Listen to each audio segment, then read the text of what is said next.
Well, blame COVID-19 for snuffing out so many dreams and happy times.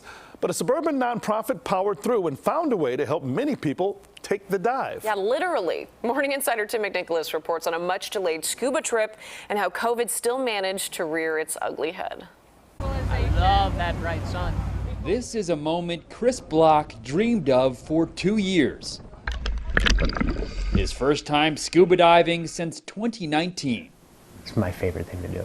He went on a trip to Mexico earlier this month with Dive Heart, a nonprofit that provides scuba diving experiences to people with disabilities.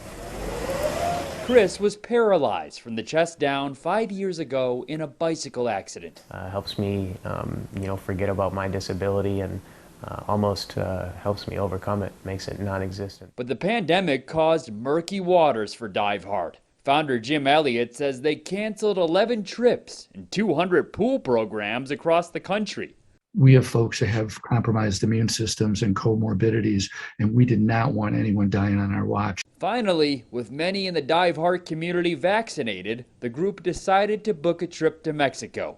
Elliott says they added an extra boat and had to turn some people away to limit the group size, even though they were anxious to get back in the water after 2 years. Was it worth it? Oh yeah, it was. I mean, the smiles on their faces, everybody's crying, they're hugging. It's just an amazing moment.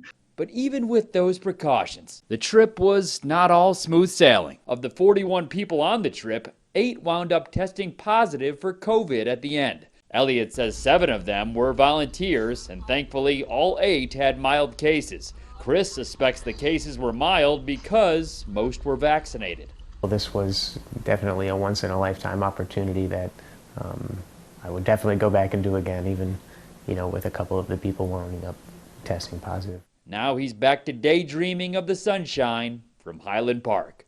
Tim McNicholas, CBS 2 News. Dive Heart is raising money for future trips to get more people back in the water, but they are also keeping a close watch on those COVID numbers. If there's a surge at the wrong time, they might have to cancel a trip yet again. For more stories like this one, you can download our new app. Look for the section called Morning Insiders.